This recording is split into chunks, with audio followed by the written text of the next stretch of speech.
ไก่นี่มันสิเปลี่ยนคนมันกัดปีกใช่ไหมมันใส่คนเก๋ไปยังไงวะเพิ่งไอ้เนี่ย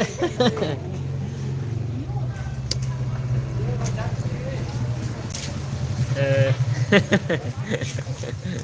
เบื่อเหรอ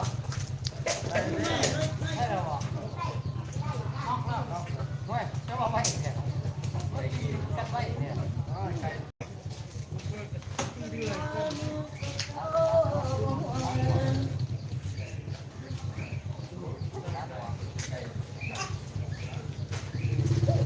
ลูกจ้างก็เล่นน้ำอ๋อลูกจ้างเล่นน้ำเลยเห็นธุรกิจเนาะเห็นธุรกิจแล้วก็มีลูกจ้างเลยบ่ลูกจ้างเล่นน้ำเลยบ่เลยใส่สายยางเล่นหน้าบ้านบ่อ๋อโอเคโอเคโอเค เริ่มเลยเนี่ย นี่ไปยืนอยู่นี่เริ่มเลยแล้วตอนนั้นมันทำก้อนจะไปเอาร่างกายอันดูจำกันน่ะยากสิสัมันสิตีสำไรกันยากไปฉันว่าเรื่องลูกก้อนกับลูกแกนแล้วเนี่ย แต่ใส่กระดก ไก่ไม่มาคนนึงอันนี้แม่คนนู้นนี่ เซ็กเข้าปีกเซ็กเข้าปีก เปิดเพลงเล่นน้ำไปอ๋อเปิดเพลงเล่นน้ำไปบอลหมอก็ดีนะเปิดเพลงเล่นอยู่บ้านก็ดีใครก็ไปเที่ยวต่างจังหวัดเนาะ โอ้ยาคนตะเปียกเนี่ย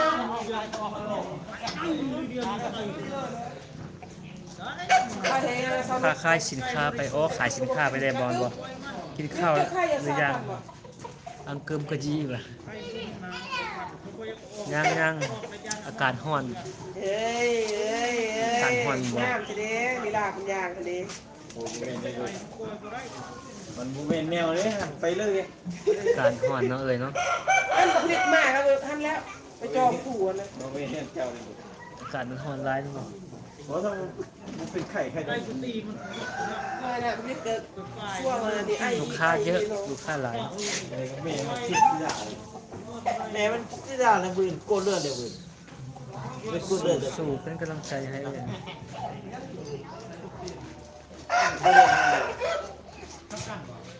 ไปเว้ยไปใส่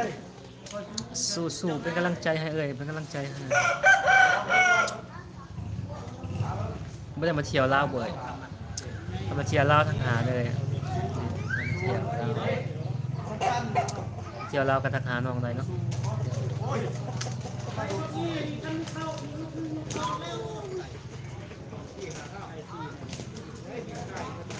ไก่ออกขอบซุ้มเลยนี่ต้านะไก่ถูกล้อเพิ่มตัวมันเจ้ายกไก่คอยกินจะต้องตี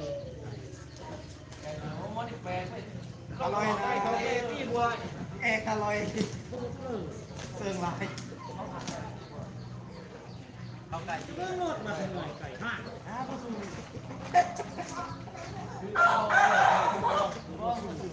มันเขากองมันได้เตะเตะอะไรไม่ได้เราเตะ สงกรานต์มันคนหลายเนาะอยู่ฝั่งลาวคนหลายก็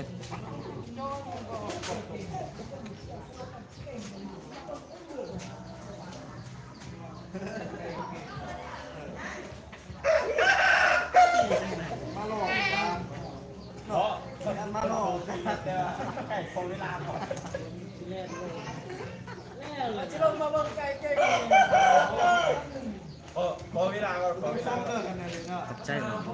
ขอเวลาเลิกขอเวลาทำใจก่อนขอเวลาตั้งใจก่อน มันบอกสตีดีก็ไม่รุ่นมันไอ้เด็กมันมันไงมันเอา